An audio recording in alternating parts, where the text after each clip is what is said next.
नमस्कार. आज आपण बनवूया कोथिंबीर वडी.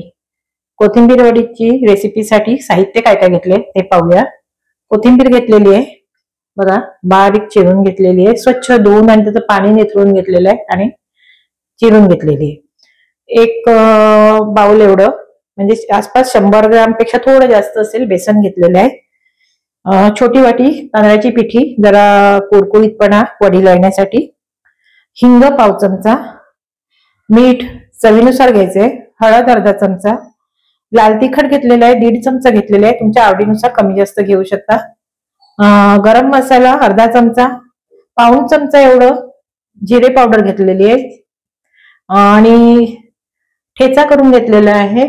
आलं घेतलेलं आहे, थोडस लसूण घेतलेलं आहे, 2-3 पाकळ्या, मिरची हिरवी आणि थोडीशी कोथिंबीर घालून घेतलेली आहे आणि सफेद तीळ. इतकं साहित्य लागणार आहे. आणि तेल शॅलो फ्राय करायचंय त्यामुळे तेल कमी आहे, तुम्ही डीप फ्राय पण करू शकता, मग मी शॅलो फ्राय करणार आहे. आता कोथिंबीर मध्ये सगळे जिन्नस घालून घ्यायचे. आता सर्वप्रथम बेसन घालून घेऊया, तांदळाची पिठी पण घालून घ्यायची, वाटण घालून घ्यायचे ठेचा केलेला आहे, हळद, लाल तिखट, हिंग, गरम मसाला, जिरे पावडर, मीठ घालून घ्यायचे चवीनुसार.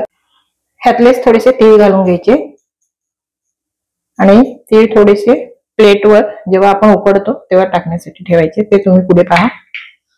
आता ह्याला पाणी न घालता आपल्याला मळून घ्यायचंय. कोथिंबीरचं पाणी सुटते म्हणून पाणी जर लागलाच तर 1-2 चमचा एवढं, टेबलस्पून एवढं घालू शकता. पण मळून घ्यायचं म्हणजे कोथिंबीरचं मग पटकन पाणी सुटलं जातं आणि त्याने त्याचा एक मस्त डो तयार करून घ्यायचे.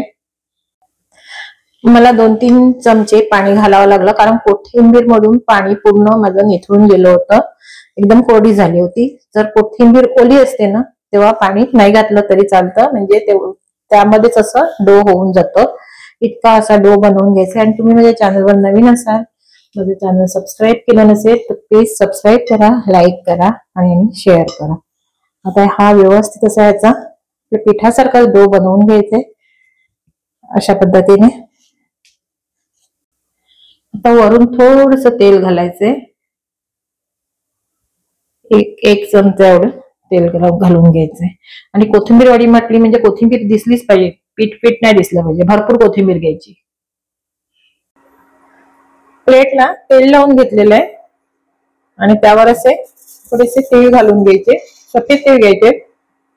आणि कोथिंबीर वडीला असे तीळ वरून बघायलाही छान वाटतात, वरून पण घालायचे, असे घालून घ्यायचे. आता ह्यावर हा डो असा पसरवून घ्यायचा. तो मला जितका थिकनेस ठेवायचा असेल, जाड पातळ तुमच्या हिशोबाने ठेवा. मी थोडा पातळच ठेवते, मला शॅलो फ्राय करायचे, डीप फ्राय करायचे नाहीत म्हणून. तुम्ही डीप फ्राय पण करू शकता, पण शॅलो फ्राय केलेलं चांगलं असतं, ऑइल कमी जातं पोटात आणि होतात पण छान. उकडलेलं तर तशा पण खाऊ शकता. अशा पद्धतीने व्यवस्थित असं पसरवून घेते मी. आता वरून थोडेसे परत तेल घालून घ्यायचे आणि असे प्रेस करून घ्यायचे, पाहायला पण बरे वाटतात. आता याला उकडून घ्यायचे. पाणी गरम करत ठेवलेलं आहे बघा. आता गॅसची आच मंद करून घ्यायची आणि प्लेट ह्यामध्ये ठेवून घ्यायची आणि 20 मिनिटं स्टीम करून घ्यायचे मंद आचेवर. आता 20 मिनिटं झालेली आहेत, आपण पाहूया बघा. कोथिंबीर वडी आपली मस्त अशी शिजलेली आहे आणि थोडीशी फुललेली पण आहे. आता आपल्याला ही गार करून घ्यायची आणि मग वड्या पाडायच्या, मग शॅलो फ्राय करायची. बघा आता हे मस्त वड्या कोथिंबीर वडीची जी आपण उकडून घेतली ती गार झालेली आहे. आता आपण वडी पाडून घेऊया. वडी तुम्हाला शेप मध्ये पाहिजे असेल तर शेप मध्ये तुम्ही कट करू शकता.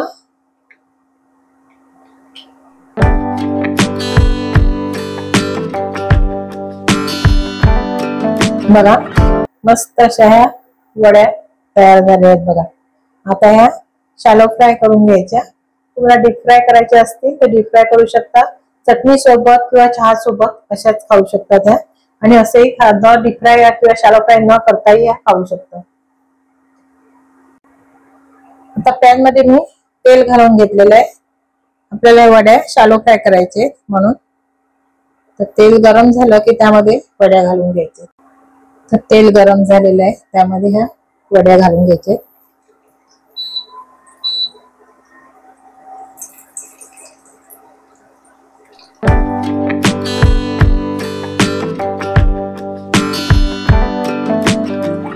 आता याची बाजू आपण पलटून घेऊया।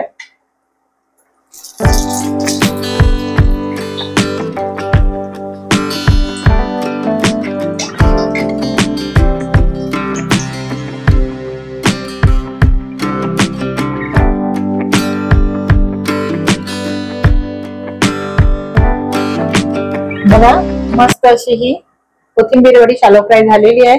आता ही तुम्ही ग्रीन चटणी सोबत सर्व करू शकता, खाऊ शकता किंवा चहा सोबत नाश्त्याला अशी बनवून खाऊ शकता। झटपट आणि सोपी रेसिपी आहे आणि जास्त काही जिन्नस लागतही नाही त्याला। तर अशा पद्धतीने आता सीझन आहे तर तुम्हीही बनवा। व्हिडिओ पाहिल्याबद्दल धन्यवाद।